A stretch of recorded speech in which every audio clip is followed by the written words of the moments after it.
Hello and welcome to the Tavern Chat podcast. I am your host, Eric Tenkar, and this is another of our Designers and Makers series of Fireside Chats. Today, I have Frank from, how is it, Mottokrosh? Or Mottokrosh. Mottokrosh. See, I want to say motocross because I'm in, like the bike racing here in the States, but that would be totally wrong. Yeah, I made it up a few years ago and pronounced it Mottokrosh, but honestly, you do whatever sounds right to you. Okay, well, I will say, just so our listeners know, I have delved into your Mottokrosh website and looked at your rule set and the setting. But we'll get into that later. But I'm excited to have this chat. Looks really good. Excited to be here.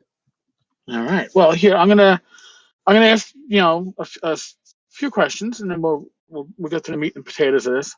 But tell us how you got into the hobby of role playing games. What brought you into it? Ironically, very ironically, it was the anti-role playing game movie. What's it called? Maze and Monsters, I think it was. Oh my With God! Okay. yeah, I saw that on telly, and I thought, wow, that's cool. I want to play those sorts of games. Before that, I don't remember what I was playing at the time, but thought that looks really good. So, but growing up in deepest, darkest Luxembourg, which is a tiny, tiny, tiny country with no reach at the time, like back in the 70s and 80s. You couldn't get shops, or so I couldn't go out anywhere and buy that stuff. So, yeah, we made our own, trying to replicate the rules from the movie, which was trying to put us off role playing, which I always thought was great. So that's pretty much how it started. Eventually, a friend of ours went to Paris on a holiday and found an RPG shop and brought back all sorts of original Dungeons and Dragons books and stuff. And it was like, wow. That's pretty interesting. And yeah, Luxembourg is it's a landlocked country in the pretty much in the middle of Europe. But now was that pre internet days? Very much so, yeah. So I can't remember exactly when that would have been, but I think I must have discovered it at the end of the 80s or so. So the internet was still but a glint in people's eyes. Yeah, I remember that, and that's one thing. The internet has certainly lowered barriers, not just worldwide, but also within hobbies like this. It makes it very easy to access rules and find other gamers. Which, if you couldn't find local gamers as a kid, I came in around 1980. You weren't playing. You didn't have the options of having a virtual tabletop and uh, Yeah, connecting by absolutely. voice. So We were just a bunch of friends, and luckily it was about the right size group. You know, very much like the now quite popular sort of kids on bikes type stories. You have a bunch of kids who just happen to hang out together and stuff. Yeah, let's play this. Let's go and delve into dungeons and slay monsters and whatnot. cool. All right, now, what is your go-to RPG system these days? Ah, I think I don't have one at the moment. It for the longest time it was just D&D because that was what we knew and there wasn't much else. Then at some point in the 90s, Vampire the Masquerade and its ilk came about and was super popular, and we were just about the right age for all of that as well, so we played that for a long time. And then at some point back in 2000s at uni, got back into D&D a bit, and then third edition came out, and we were all quite excited about that. But in recent years, especially in the last sort of 4 or 5 years, maybe, I've just been playing absolutely anything I can get my hands on. Really, practically can't get enough. I mean, at one point we played a lot of Pathfinder, and then at some point we just played one too many high level games of that, and the character died, and the facing the idea of having to create another high level character in that. I just couldn't take it. Just how many hundreds of feats do I have to go through before I can continue here? So we're quite happy when fifth edition came out, but even then, after a while, I was getting a little bit bored by the prescriptiveness of the spell systems and such, and I really like to play my spells much more open. And then there's so many fantastic games that have come out since then. You've got your Dungeon Crawl classics and Lamentations of the Flame Princess. 13th Age has huge influence on me as well. But also a lot of the little indie games, everything from the story games to just like crazy weird ones, or maybe not so little ones like Spire. Don't know if you know Spire, but that's really great. Yeah. And that's got a really nice engine, which is very heavily tied to its setting, which is great. It also meant I couldn't steal it completely for my own game. But yeah, that's pretty much it. So it was fairly straightforward, Vampire and D&D for a long time, and then recently it's been everything. We've been playing Call of Cthulhu, we've been playing Cthulhu Hack, Wolfrup, or Warhammer Fantasy Roleplay, a bit of Star Wars lately as well. I've been doing some DCC as well. Yeah, loads of stuff. Well, you're definitely, and it's funny because I came in with AD&D, and when I found the World of Darkness, I think my first rule set that I found was werewolf, and then I found vampire, and then I found mage. I loved the setting. I was really anxious to run it.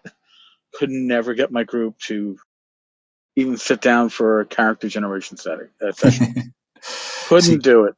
I discovered it around about the same time as we started hanging out with girls and such, and I tell you, it was a lot easier to get a girl into a game of Vampire than into a game of D&D. I can certainly believe that. And although we were successful in our senior year of high school, getting a couple of girls to join the group for a session or two, they never stuck around because I think the issue was, well, maybe still is the issue, but AD&D was very much hack and slash, kill shit, take their stuff, whereas games like Vampire and Werewolf were more about political interactions and ongoing plot. And it was certainly men and women, boys and girls are wired differently for the most part. It's a generalized statement, but women have their entertainment, their type of fiction that they generally prefer, and men have their type of fiction that they generally prefer. And I think Vampire was one of those games that kind of hit uh, notions that both sides felt very comfortable with if you played it the right way. And I think that's why you found that crossover. Yeah, I think so too. I mean, part of it for me was also just timing. It was just around about the same time that our friendship group sort of expanded and we got more people in and from more varied background and stuff. But you're right, the vampire stuff just had a little bit of everything, and it was less. It also, because it was quite new and quite cool, it didn't have a little bit of that nerd stigma that D&D had even back then, which when we were very young we didn't mind so much. There was a period of time where you want to distance yourself from that incredibly. And then, of course, later on, you get to a certain age, you couldn't give a toss anymore about that. But that's okay, because since then, there's no such thing as nerd culture, or no such thing as marginalized nerd culture anymore. Really. Yeah, nerd culture has been supplanted by geek culture, and it's kind of cool to be geek. Not Yeah. not the same, because we had a huge overlap, like with my gaming group in high school, college, and I'm still friends with the same people because we're not gaming. I was probably the only member of my group that wasn't long haired and head banging metal and thrash metal. I was a little bit more mainstream in my music, and There's always one. yeah. Well, we had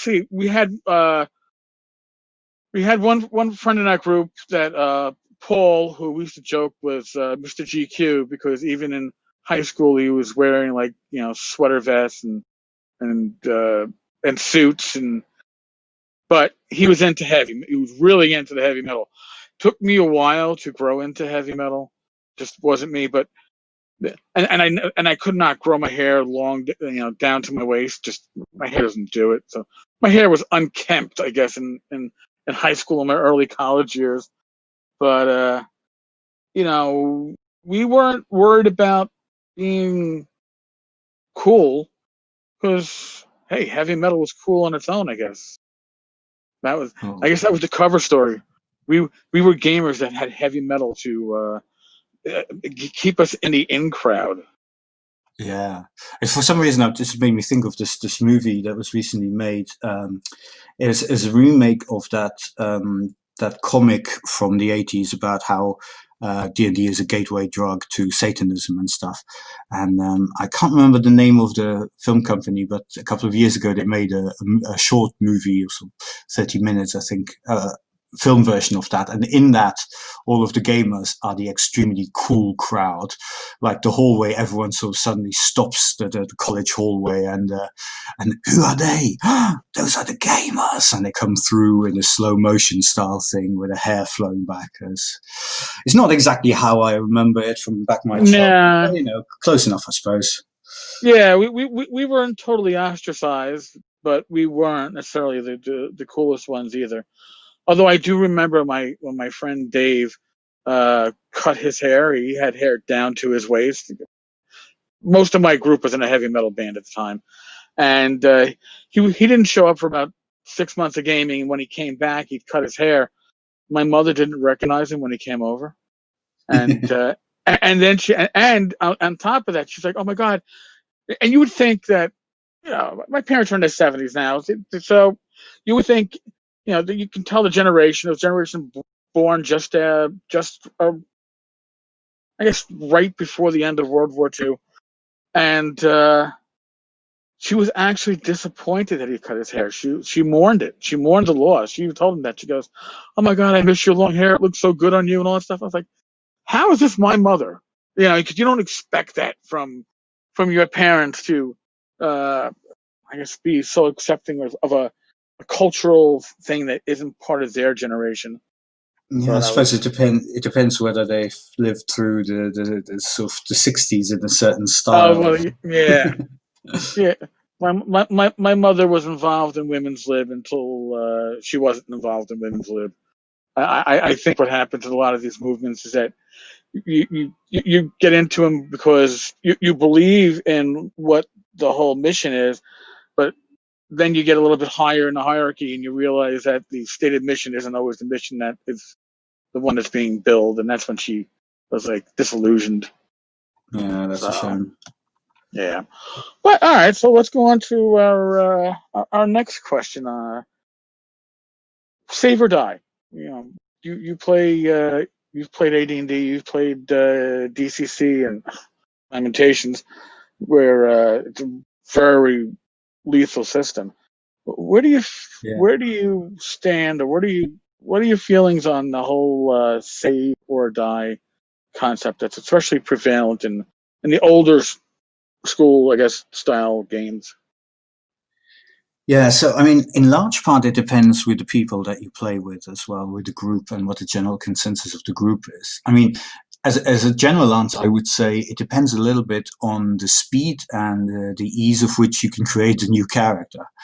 You have a system like DCC. You start off with four pretty much random characters that you can throw out from. Is it Purple Saucer? I want to say Purple Saucer. It's a fantastic online app and stuff. And if one of them survives, great. And if not, you might even have backup one ready to go. But then you have a game where you, especially like perhaps more of a story game, where you have a heavy investment in your character, and if they die at sort of because of the whim of a bad roll, that can be extremely unsatisfactory. On the other hand, sometimes your character expiring is the culmination of something that's really awesome that's happening and stuff. So I don't think it necessarily needs to be baked into the system, but if it is, then it should be a system where it makes sense and you can come back in quite quickly. And then it's up to your group whether you want to play in that or not. So there's definitely an element of expectation setting that needs to be happening when you go in. Like if you play Lamentations of the Flaming Princess, you play it by the rules as written and stuff. You know you're going to die, but not before something really horrible is going to happen to you. And that sort of stuff. But 5th edition D&D, you don't expect to die so often, as far as, Well, there's so many like roles you got to fail before you die. So yeah, it's kind of baked into the system that death should be rare. Which I guess in comparison to Pathfinder, where it's easier to die than 5e, but character generation, especially if you're going to start a character that's beyond first level, it requires either a spreadsheet or an actual app, I guess, to expedite that in less than a couple of hours. Yeah. Well, even at first level, if you're not restricted by the books that you can choose your options from, for example, there's so many out there, so many splat books. But yeah, but I think character death is fine, but it should be meaningful, because a meaningless character death is just disappointing for everyone involved. But if it is, an epic character death, you save the party or something like that, that's a wholly different thing. Or if it's super funny as well, that can also help. Like we had a character who died. He came back with a new character, and he died in the first fight. Sort of funny for the rest of us. I'm not sure it was that funny for him, but it's a good story in retrospect. But it's also a good thing that it doesn't happen all the time. Well, yeah, that's actually what happened in a recent session with my group. We all got killed by. We thought that the liquid that we were going to light on fire and try to kill this black ooze was flammable, and it wasn't, but the fumes were. So it's kind of that wound up killing the whole first level party. So we all had to roll new characters. We continue, and then we confront a few goblins. My character makes an excellent, impassioned, threatening speech, and every single arrow hit. So dead. But it was great. Everybody was just like, first off, we love the initial the self-inflicted TPK total. That was we thought it was hilarious. All right, the player who actually lit the torch and then wound up blowing us all up didn't find it as funny as the rest of us did, because he felt guilty. But the rest of us thought it was an amazing way for the whole party to get TPK'd by our own actions. We owned it. We loved it. And my character death in the following session was fine. I was like, I went out in a blaze of glory. That's for sure. And it's something that we talk about now. It was fun. So yeah, character death can be meaningful or entertaining. Yeah, absolutely. I mean, ultimately, we're playing this for fun. So, if it's not fun, then it's not working. For some reason, I've got this scene in my head. Have you seen American Gods, the first season of that? I saw part. I think we watched the first 2 or 3 episodes. I believe it's that show right in the beginning. There was like a flashback of to Viking time or something like that, and this guy looks up and he just gets peppered with arrows. It's very, very funny. I think I saw that. Yes, and that was pretty much my character's death. And talking about like American Gods and Neil Gaiman stuff, I am very much looking forward to Good Omens coming out on Amazon. I think it's in May here. Really good. Quite interested to see where they're going with that as well. Yeah, that's the one book that I've read twice, and I've listened to the audio book I think 3 times. Wow. Yeah, I love it. It's spot on. That was when I started dating my wife. I was like, "Here, you got to read this book. You just have to." She wasn't into fantasy stuff, but I figured if I'm going to introduce her to Neil Gaiman and Terry Pratchett, a book the 2 of them wrote together, that was a spot on way to do it. Definitely can't go wrong with that.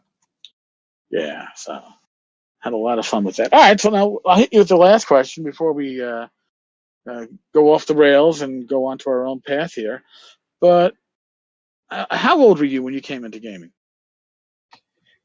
I think it's indicative of my answer when I say I am not 100% sure anymore.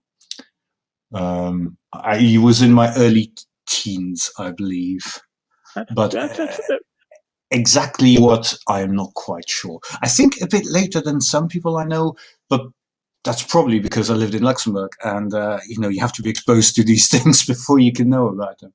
That's definitely true. But all right, so the teenage you, all right, that was introduced to gaming. If that teenage you could see what you are doing now in gaming, what you've produced, what you're working on, what would the teenage you think?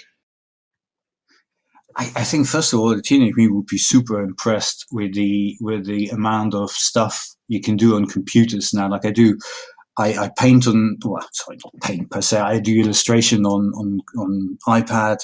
I do desktop layout. My teenage me, it would be many years yet before I'd get into that.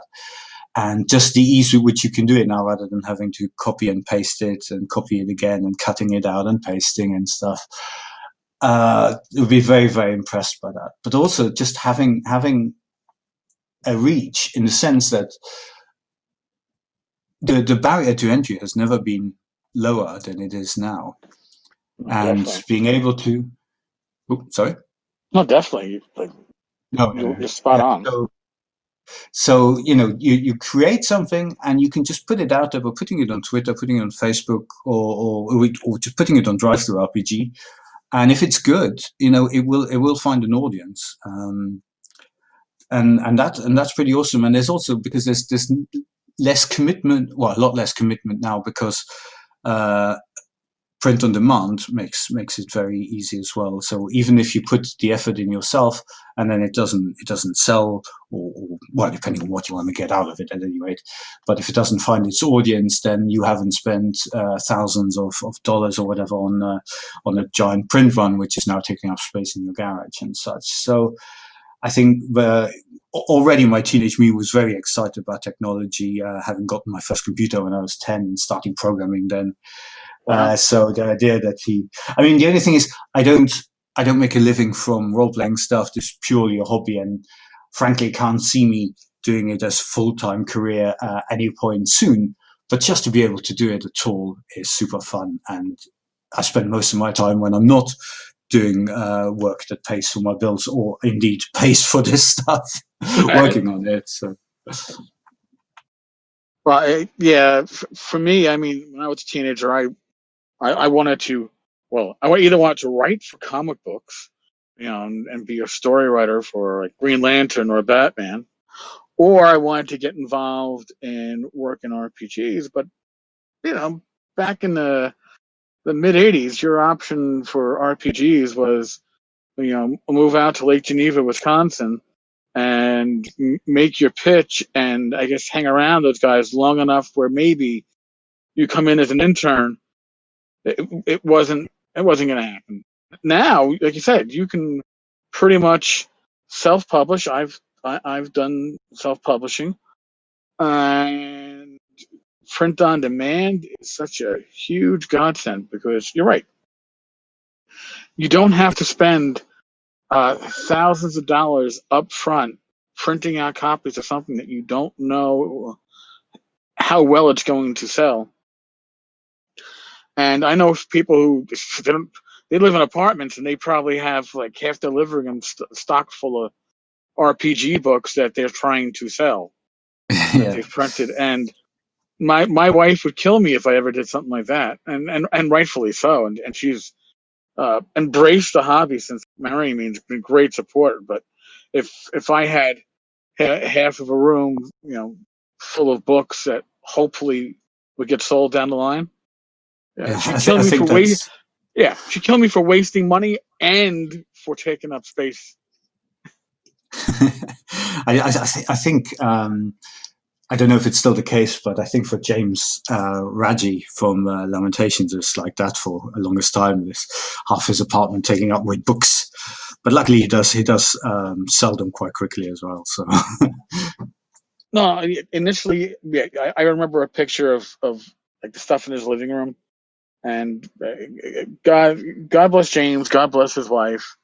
That was, you know, love or hate Lamentations, as like I have a love hate relationship with the Lamentation stuff because James puts out some of the best looking books that you're ever going to find, some of the highest quality yeah, printing, and it's extremely well written. Although I don't find the later publications to be things that are actually usable, fun to read, but not necessarily usable at a game table because through my language, I find them to be total party fucks. But a lot of James's earlier work was very usable if lethal, and lethal not because they were being party fucks, but because they required your players to think. Thinking players would do well, impulsive players would probably die, or at least characters would die. We're not yeah. killing off the players because that would be against the law. No, I mean I hear what you're saying. I've got a ton of Lamentations books because they're just so beautiful. But Yeah, part of the reason actually that I created Hypertellurians is to be able to use them as well, because I mean the system itself is very possible, but it's not super exciting either. Um, and that's the same is true for a bunch of other systems as well. Like I love a lot of things about a lot of different systems. You know, a lot of great ideas in 13th Age as well. I don't like how it's like scaled so quickly, and it gets really unwieldy later, where damage is just multiplied by your level all the time and stuff. So the whole idea of, well, how can I use all of these books, and what system would I use it in? Um, that is actually what led me to then, well, not just me, but my gaming group, to decide, hey, look, let's write our own with this, and then yeah, just take the bits that we love the best from the various things we've been playing over the years, and see if we can't make something that fits and that isn't necessarily so lethal, or not necessarily, because I still like spells that are world changing. I like just big effect things that can happen, you know, not all the time, but, you know, possibility for those things is always great. And similarly, the possibility for great calamity is a strong motivator. And then with Hypertellurians, with basically plane hopping, or, you know, interdimensional world hopping and stuff, we've solved some of those issues. So being still able to take all of that stuff, still being able to live out the crazy shit that happens there, and the player characters being able to survive or move on, although possibly greatly changed. That has worked, and that's good, and that's really given me, or given my RPG library, a new lease of life. Previously, I might have only been able to read it and maybe build in one of the books into an ongoing campaign or something. With Hypertellurians, we've been able to basically take at least a dozen totally random books and string them together into a meaningful campaign, which has been really good fun. so you're writing your own system was pretty much based upon the need to have a system that fit your group and your desires. Yeah, more or less. Oh, very much. Sorry, I should say. For a long time, I was looking at different systems that I really like. Like, I really like the way you have these graded spell effects in DCC. You know, big spells, big pages. I really loved the advances in Spire. Inspire, your character is made up of a few basic numbers, and then a whole bunch of individual powers that are tied to your, well, not class, but something akin to a class, and the world very much. And there's a lot of things I liked in Numenera as well. And I liked some of the simplicity of some mechanics in 5th edition. Advantage, disadvantage, really nice. Shadow of the Demon Lord does a lot of great stuff. So at one point I thought, maybe I can hack Spire to do this, because that was possibly the closest to what I'd envisaged, because Right. it made my life as GM very easy, because like monsters, NPCs, and stuff have very, very small stat blocks, if at all, more than like a couple of sentences. That's what I also liked about Numenera. But as a player, you want meaningful progression, and a lot of my players like to look at the progression and work towards it as well. Well, here's more options at that level, and here are more options there, and so I needed to find a way to combine those two things, i.e., make the laziest GM tools and mechanics and easy to get into, but great to sort of plan and choose character progression. That's pretty good. Now you mentioned that you're pulling stuff off your shelf that was written for other systems. How hard is it for you to convert, or is it? I guess since you're converting to a system that you wrote, I'm assuming that you intuitively know how to do the conversion. But I have been writing a section on that in the new Hypertoleranc's book. So, and I've had other people run it for me, so I can see how well they do on that as well. Because I convert on the fly, because first of all, it's a flat-ish power curve, in the sense that the numbers don't go up very high or don't vary all that much.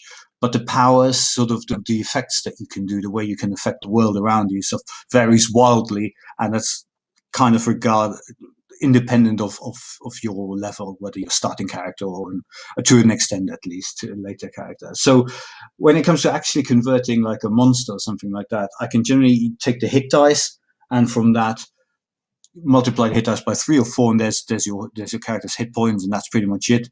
There's armor 1 to 3. Or maybe 4, and then you take what's interesting about them, what's their sort of signature ability, power, or attack and stuff, and you just throw a couple of numbers together from a very limited range that you have in general, and ideally find an interesting way to handle failure if something doesn't work. And there you go. That's everything done on the fly. And the same is true for pretty much any system. Most systems have a hit dice of some form. I've done some specific example. I've given some specific examples in the book. For example, how to roll on the DCC spell checks and stuff. really. Because it has 3. Hypertoleranc's just has 3 ability scores, but they range in a similar range to around about 5 to 15. They can go to 18, that sort of stuff. So all your numbers are not that far off from most sort of D&D-ish type games. Interesting. All right. So if it's it basically, if it's a D20 styled game, the usual defaults, the conversion shouldn't be that bad. That's pretty cool. I mean, I used to convert the DCC adventures on the fly to Swords and Wizardry, which within the DCC or the D20 rule sets, you can't. It's hard to get further afield from the two. Swords and Wizardry pretty much sticking close to the original D&D rules, and DCC pretty much taking on its own and being very, I don't want to say wonky, but very variable in its effects. And which, by the way, just as an aside, when I ran DCC, some members of my group enjoyed that variability, and others detested it. They loved the adventures themselves. The adventures, are some of the best written, weird styled adventures you're going to find. But the system, I couldn't get a group consensus on how to go forward. So I wound up actually like running my DCC adventures using the Swords and Wizardry rules. But yeah, absolutely. I mean, I've had the very same reaction with my group. I ran some DCC games, and some loved it. the mechanics, and some hated it. Like the funnel system, I found very interesting and fun. But some people said it means you can't plan your characters ahead, which is true. It's a different expectation of the game. Using the various dice is fun as well. Right, and the funnel is very organic in how your characters get created. If they don't, you can't plan in advance. But I think that generally speaking, if you're an old school gamer, you were very rarely planning things out all that far in advance. Anyway, Pathfinder is made for you to figure out where you're going to go from 1 to 20. You probably already have that whole advancement mapped out when you start your character, whereas older rule sets you didn't. So DCC took that back. I mean, I've used the funnel for other old school games. I like the funnel concept. I think it's a lot of fun, and actually, I've used that to on sessions where you don't have enough players, like you only have like half the group. It's like, all right, well, you know what? We're going to do a one-shot funnel, and the survivors of the funnel are potential henchmen for the party. So, that way there's a little attachment to them. I don't have to generate, a bunch of characters, and they've got a little history to them. And that was, I enjoyed that. So I think the funnel is one of the better things that DCC brought to us. That's really nice that you sort of have those characters then be the henchmen, because it's that was the pool. That totally sort of gives them a great in, and the players already know them, So they know them. They all right. So you got your maybe you're a fighter with I don't know, 7 strength but 18 constitution.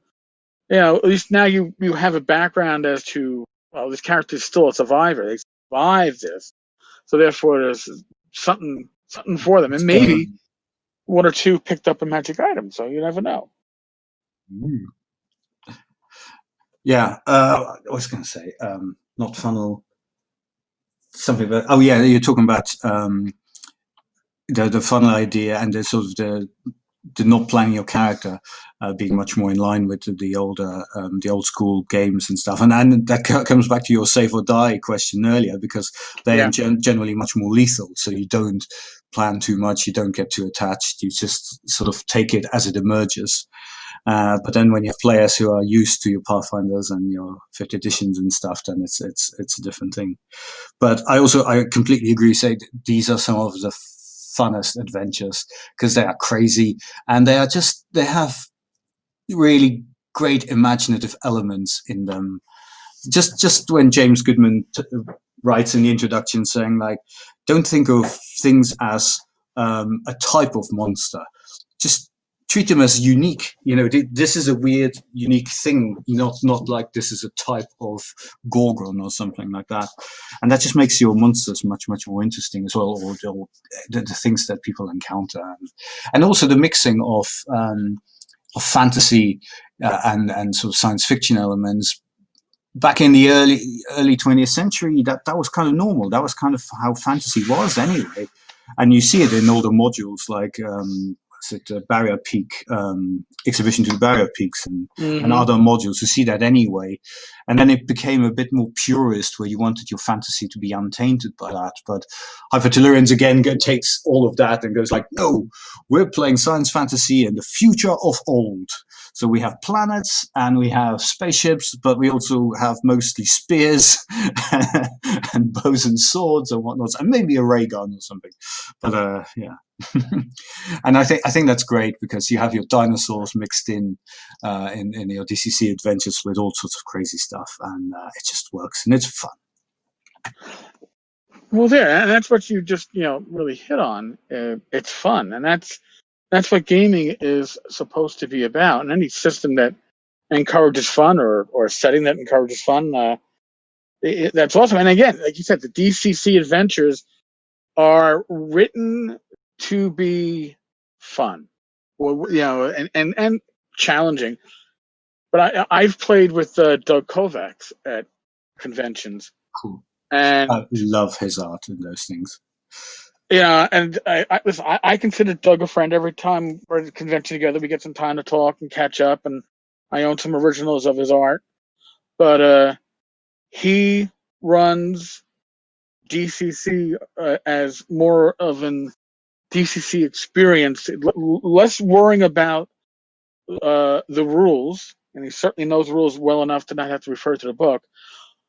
But he's less worried about the rules as keeping it true to, I guess, the DCC feel, and he runs it extremely well. Doug is just a pisser, really is. Yeah, I'd love to play in a game like that. I mean, I'm the same. I I generally know the rules for the systems I run pretty darn well. Although in my later years, sometimes I will have to refer to the books because I've been playing so many of them. I can't always remember the minute differences here and there. But in general, I'm not one of those GMs who will shaft a player because the player is supposed to have an ability that gives them an edge, and then because I don't know the rules, I give every character that edge and nullify this person's choice or something like that. So I generally know that enough, but also at the same time, I will never want the rules to get in the way of the actual game and fun. So I do like the lighter ones, the more unified ones, which is a little at odds of using all of the weird dice that DCC requires. But I do have a full set because it's just you can't not have a D14. Oh no, you need your D14. You need your the D7. That is the original D7 that I picked up is some Like a piece of horrible. gum someone chewed and discarded, right? Yeah, it was this like odd shaped black die with some poker symbol, with some like regular like prep dice symbols on it, plus numbers. I they I guess the seven-sided die was when DCC first came out. Nobody was making a I guess a good-looking seven-sided die. Now there are better ones. Bless you, my doggy just sneezed. No. Yeah. So, but yeah, and I'll be honest with you, when God bless you again, doctor. You got your allergies. When DCC first came out, I didn't like the extra funky dice. I was one of those like resistors, like why do we need this? And then in the end, I actually embraced it. I own way too many sets. I mean, I'm a little wary-ish of games requiring their own dice because I have so many already. But then I think that's more of a thing I say to people, so I don't come across as completely mad. Because I still buy new dice and they still look amazing in general, and I love playing with them. But I did recently when we started playing Star Wars, was it something Rebellion, Age of Oh, Rebellion, and they used the Fantasy Flight dice that, and they had all their own symbols, right. and that actually annoyed me. I'm sure you'd get to know them eventually, but associating a die with a name first of all, and then per die having to have these symbols be associated with other names as well, and they're not always intuitive, was such a cognitive load. So just to resolve something, first of all, to figure out which of these dice I actually had to roll, and then to decipher them, just was quite a thing. Now that's not a coloring on the game itself, which is fun and the Right. books look great, but those dice, oh goodness. Well, that was my issue with the box set of Warhammer Fantasy Roleplay when they totally changed the system up and made you use these funky dice. And I tried reading it and tried to understand Oh, the what was system. that third edition? There's third, yeah, Yeah, that's the and one that people generally don't like so much. I think probably because of that. And I've also never played that one actually. so I own it. I never played it. I never actually was able to rock the rules, and that's something that as I've gotten older, I've learned about myself. When I was a teenager, when I was in my early 20s, I could buy pretty much any rule set and understand it within a day or two. Like, give me a weekend, and I was good. Didn't matter how bizarre it was, I could lock it all down. And now that I'm older, uh, if it's a D20 variant, I'm usually pretty good at picking it up.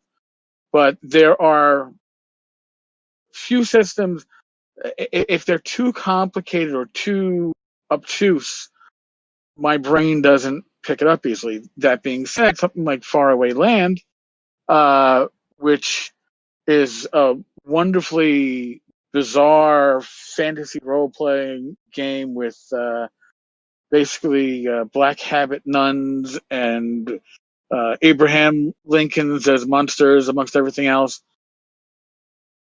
I picked those rules up right away because it was more about the setting than hitting you with a bunch of rules on top of the setting. And I mention that because looking at your rules online, it doesn't look to be all that rules heavy. It looks to be written to be. I don't need to learn a whole new language. Basically, I can get by with my minimal knowledge because it doesn't ask for a lot of new rules knowledge. It looks like it's more about the setting, and I like that.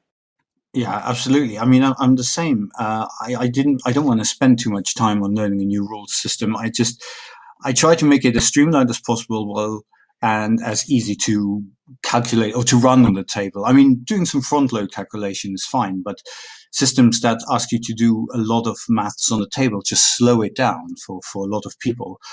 And that's a shame. And also having lots and lots of different subsystems isn't really a requirement so much anymore. Game design has evolved to the point where people have come up with some really, really great solutions to some of these problems. And in modern games, there's much more of a trend. Well, actually, so it's a bit divided, but a lot of games have this trend, especially the India games, have a trend of writing the rules as concisely as possible so that you can pick it up easily and reference it quite easily. I mean, I'm just pointing out at Gavin Norman's Old School Essentials Kickstarter, which launched yesterday and overnight has blown through all of its stretch goals. That's pretty awesome. Yeah, I saw that. And all that is original D&D, but easy to reference and easy to use at the table using modern layout rules and just making it fun. I mean, it's one of the things that sort of put me off a little bit about Age of Rebellion was just the size of the book that you have to read in order to get all of the rules, and things that are not always where you expect them to be. That's a big no-no. And why is this explained here but then referenced here, not explained there, and so on and so forth. And that's also why. I mean, I don't know if you're familiar with Zweihander. I am familiar with Zweihander. I own a copy. It's a great looking book. I love the look of it, and the new revised edition as well looks great. But my goodness, same as with Pathfinder 2, I don't want to read a 400-page rule book. I'll flip through it, okay. Yeah, and that's it. And I don't. Again, with a game like Faraway Land, by the way, you have to send me a link to that. I'm not familiar with it, but I already want to play Faraway it. Land. I will send you a link. Dirk Stanley wrote it. Actually, he is putting out a new edition that is powered by Swords and Wizards. So his initial system was a D6 system, worked well, and now he is putting together a Swords and Wizardry version to get the old school gamers.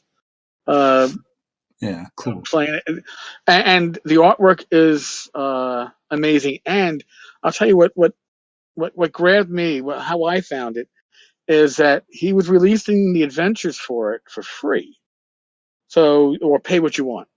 So I downloaded a couple, and the artwork was wait a moment, very atmospheric.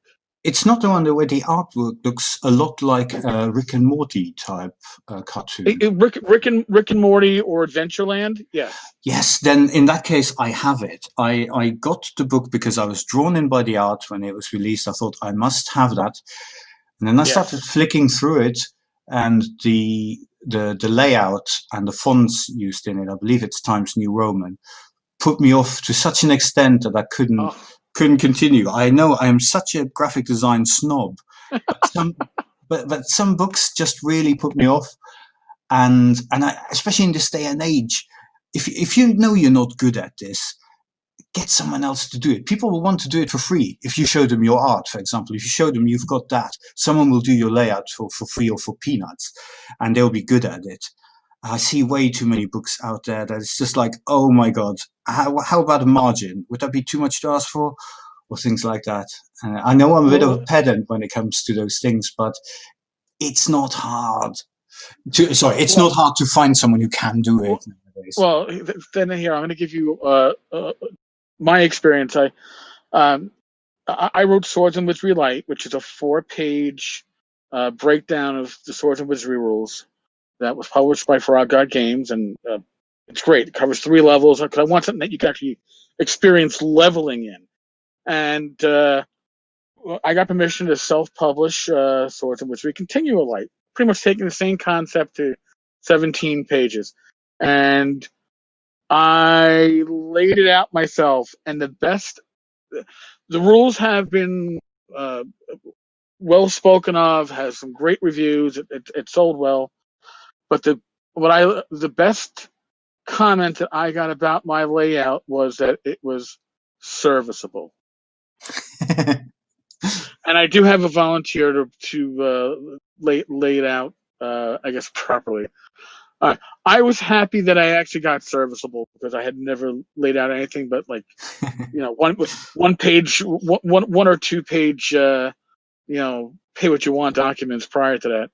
And serviceable. I still, I'm glad I even got that. To tell you the truth, because it was. Yeah, I mean, for me, it's a huge selling point as well, because part of that isn't just how pretty it looks; it's just how usable it is at the table as well, and it means that information design is being considered and things like that, but also aesthetically pleasing. I mean, the Black Hack first edition, when I first saw that, it drew me in because it looked so good. It had no art. But it just looked really great. I was like, yeah, I want to play that because things were laid out nicely. You didn't have to flip too much to understand it and stuff. Oh dear, I don't know if you can hear that, but I can. It's okay. That's actually a cat who spotted another neighbor cat on the patio and is growling through the window and making really awful noises. So, listeners, apologies if you think someone's dying in this flat of mine. It's not. I assure you, it's a cat. But now going on to visually pleasing, like Numenera. My problem with Numenera is that all the background, the pages look great, but I don't find it to be usable because my eyes had trouble focusing on the words with all the art behind them on the pages, which I actually had a friend on the PDF.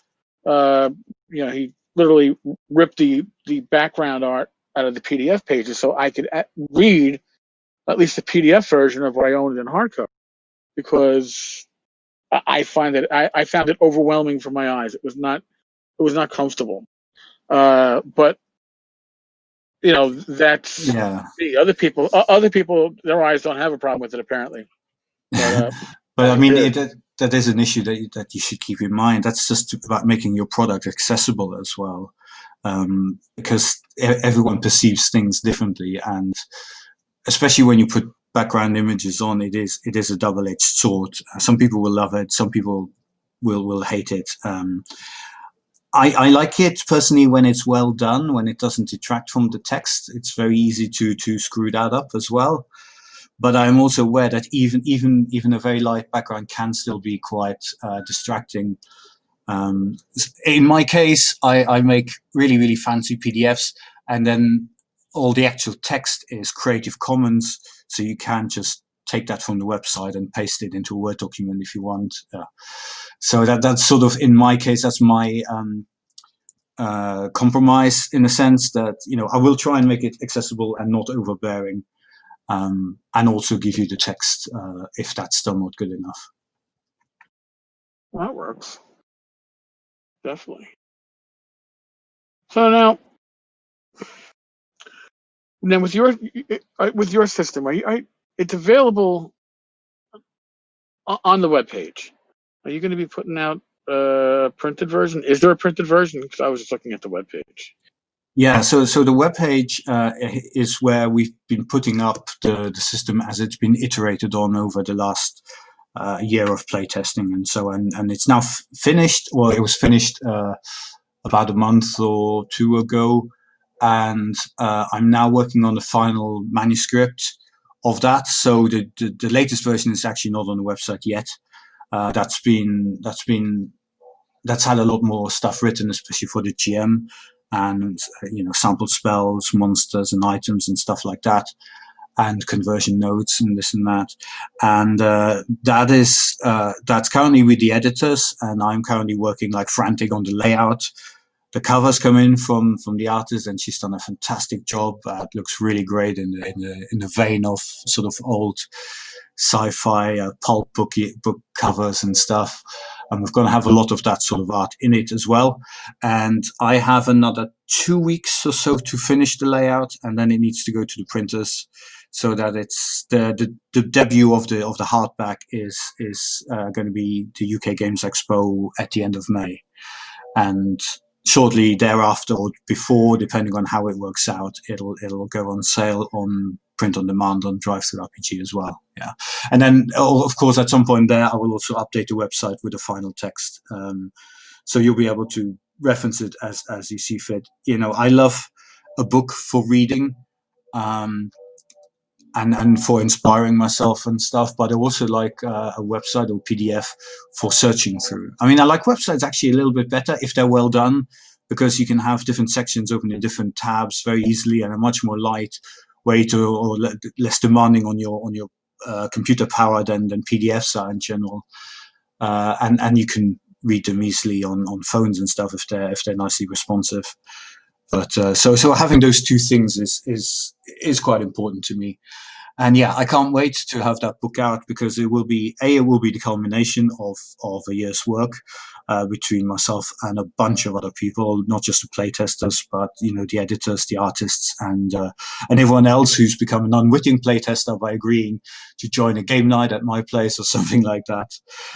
And also, it'll mean that chapter is finished, and I don't have to feel guilty about thinking about Hypertellurians 2 Turbo Edition so much anymore. Now, I'm surprised, pleasantly surprised, that you're not kickstarting it. The thing is, I love Kickstarters. I'm a super backer. I'm not entirely sure how many I've backed, but it's a fairly obscene number. Yeah, so but if I do a Kickstarter, it means I am committing myself to something very concrete. Because I wouldn't want to do it and then not deliver, because that would tear me up. So I'm not financially dependent on this. That means I can do it at my own pace and for fun as well. And that's really why I don't want to do a Kickstarter at this stage, at any rate. There's no point to it. I'm putting my own money into the art, or in some cases, just bribing my wife to draw a bunch of art for it. I mean, she's done 12 portraits for it and stuff. So that makes it doable. The fact that I have a deadline at all is because I committed to this convention where I've booked a table and stuff, and also to give myself a little bit of kick up the arse so I actually get it done. But beyond that, the downside of that is that Kickstarter is actually a great hype train as well, and you get great exposure from that side of things, and that would be that, and the ability to do a really funny video for it. Would actually be a great incentive for me, because I am an exhibitionist at heart and a comedian, whether people laugh at it or not.